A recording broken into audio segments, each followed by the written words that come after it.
Okay, so obviously Resident Evil 8 Village is out. I beat the game finally, and let me tell you, I was right. The game is fantastic. It's great. Okay, that's kind of cringe. Capcom's latest RE game was one of the best blends of action from Resident Evil 4, well, mostly action, and horror from Resident Evil 7. This game was my most hyped game of the year. If you watch my initial video on Resident Evil 8 Village, you could see that, how I was so hyped to play it. And if you haven't seen that, I'll leave a link somewhere. I highly recommend you do watch that video if you haven't already. And if you haven't, watch this one, then watch that one after. I won't spoil anything. I'm just gonna say my general thoughts, then maybe make another video later on about everything. My initial Lady D video. Damn, Lady D, right? More like Lady Double D.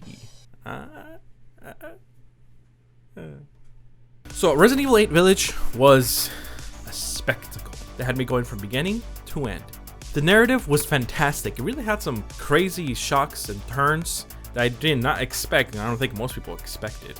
And the way it connects to Resident Evil 7 is done really well, actually. I'm not the first to admit that Ethan, well, he's kind of bland and forgettable. He's not memorable like Leon or Claire or Chris, good old boulder punching Chris. But Ethan in this game really does shine. This man is a one-man army, and he takes more punishment than I'd seen any other Resident Evil protagonist take.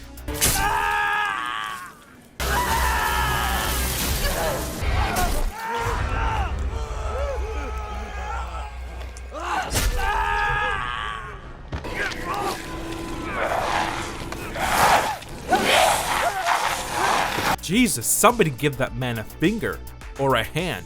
There has to be a fetish for seeing this man in pain for someone in Capcom, because Capcom sure loves to torture this guy. And if you played Resident Evil 7, you know this. If you play Resident Evil 8, well, then you really know what happens to him throughout the game. And some of the other stuff that happens, well, kind of reminds me of Mortal Kombat. If you played the game, you know. But this game truly made me like Ethan. The man just wants to get his daughter back. He'll do anything to get his daughter back. And if you piss him off, he'll come after you. And he reacts to everything like every person should. He's like the everyman, reacting to everything. Like I said, he's not Leon, he's not Chris, he's not Claire. He's his own person. And after this game, he really does make himself a lot more likable. I mean, it's easy to root this guy. So much stuff happening to him. His wife screws him, you know, Resident Evil 7. Seemingly Chris screws him here. And now Chris screws him too.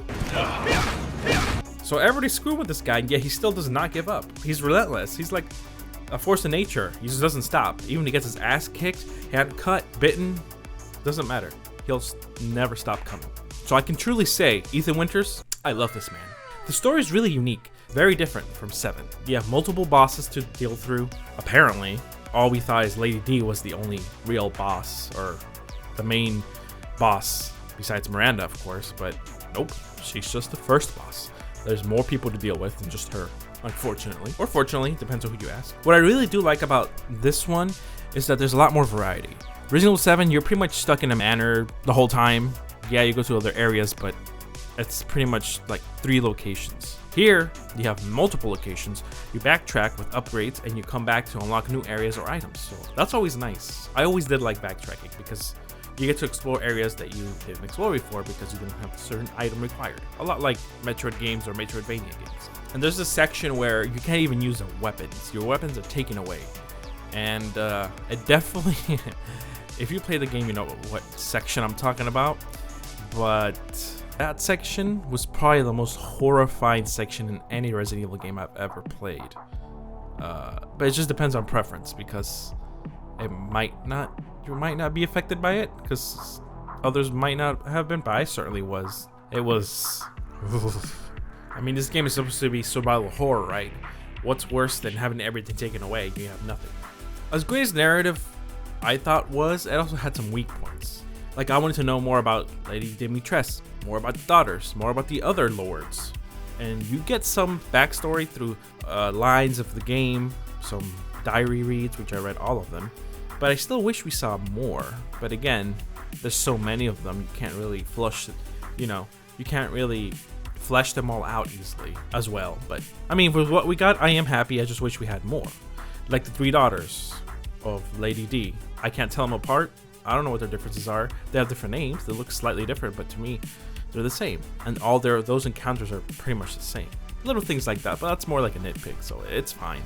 Speaking of Lady D, I mean, her part of the game is like what most people consider the highlight, and it's over real soon.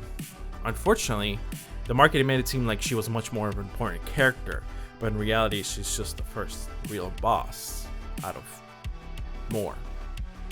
It really should have been extended or put later in the game, but I mean, the game, it was already too late. I don't think Capcom had no idea that she would blow up in popularity. Not until it happened, and obviously it was too late by then, so it's fine. She's just really the most interesting one, besides somebody else. I can't really say. Well, the second to last boss is also extremely interesting.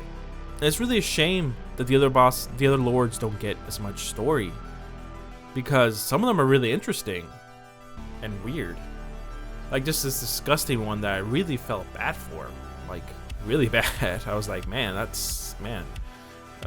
nature has not been kind to you, that's for sure. Yeah, he's an asshole, but I still kind of felt bad for him. I don't know. So maybe it's just me. The story and all, however, was shocking, fantastic, took you where you didn't expect, and some places where you did expect. Bro. And I gotta admit, the setting is immaculate. Like, this is the most beautiful game I've ever seen. The vistas, the sound effects, the design of everything, the village, the castle, the areas you go to is 10 out of 10. It's perfect. Like, multiple times throughout my playthrough, I wanted to go to this area. I wish this was real so I can go there. That's how I felt, despite the man-eating zombies and monsters and lichens and whatnot, right? Just the environmental design, it's incredible. Just the castle itself, just the way everything is portrayed and rendered, and there's just so much love and passion for every single detail. And speaking of lichens, they're pretty awesome. They're somewhat like villagers from RE4, but they're a lot more cunning. They attack in packs sometimes. They dodge your bullets. They're really threatening, and they can ride horses. They can use bows. They're pretty well used. They can wear armor. They can do a lot. So they're pretty versatile. I do like that. So the enemy variety here feels a lot better than like RE7, which really has just mold enemies, like 3 of them. This is a lot better. You get much more enemy variety, environment variety. Yes, the enemy variety in this game is not anywhere close to 4, 5, or 6, but what we got feels fair. It doesn't feel like 7, which again just had 3. The gameplay loop is so good. I played like 5 hours my first sitting. I wanted to keep playing. I even called off work just to play. Probably shouldn't have, but never done that before. So think of Resident Evil 8 as that has elements mixed from 4 and 7. Much more action than 7. It has huge similarities of action to Resident Evil 4 and a lot of great storytelling from Resident Evil 7.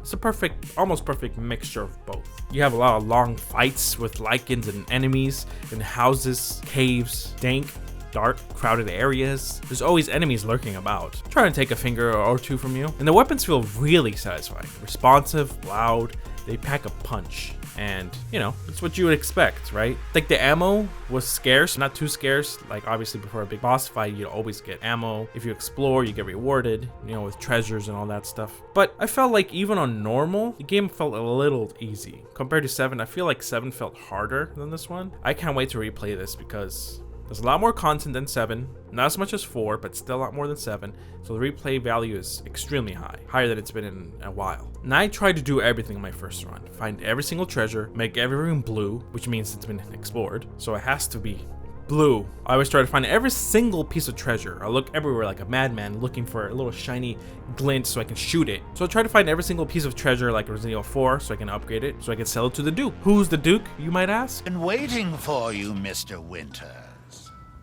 How do you know my name? Anyone who is anyone has heard of the likes of you. I don't know. How about a merchant? Like the merchant from Resident Evil 4? Someone who knew the merchant from Resident Evil 4? Someone who's, in many ways, better than the merchant from Resident Evil 4. He has a lot of gameplay and narrative importance. He's the one who's continually helping Ethan through his nightmare here. He's elegant, charismatic, and very intelligent. This man just steals the show. This man is a fucking Chad if I ever saw one. This man cooks for you, help give you permanent upgrades to your health, speed, armor, upgrades your weapons. This man can do anything and everything, and he seems to be omniscient because he can go anywhere at any time in multiple places at once, just like his predecessor. Now let's talk about that boulder punching asshole.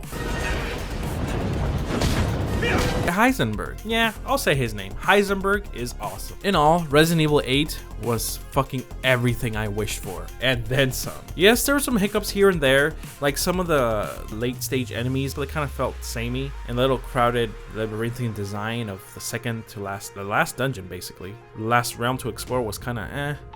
Some boss fights were too short and easy, but you know what? It doesn't matter. What really matters to me is gameplay and story. And both of those in this game were incredible. I had a hard time deciding where this is better than 7, and I'd say yes, it is better than 7. It's an evolution from 7. It does everything I wanted to happen after 7. All the gameplay elements and upgrades from other games like 4 are implemented here. So this is great. I would say that Resident Evil 7 had more of a cohesive story, but Resident Evil 8 was more fun, more variety, and the story was just as good, just a little bit more messy, but it doesn't matter. It was just a step up in just about every other form. But Resident Evil 7 and 8 are like, I can't wait to see what happens next, especially after the after credit scene. Ooh, yeah. I'm curious. So those are my thoughts on Resident Evil 8. So what did you think of the game? Did you like it? Did you hate it? Did you like it more than 7? Did you not like it more than 7? Comment below and let me know, and yeah, let's talk about it. Did you like the video? Did you not? Let me know. Let's just chat. Let's chat. If you liked the video, hit the like button. If you really love what you saw, smash the subscribe button. And make sure to ring a ding that bell if you want to get notifications from me. Well, everybody, this is Randomjeanc, signing off.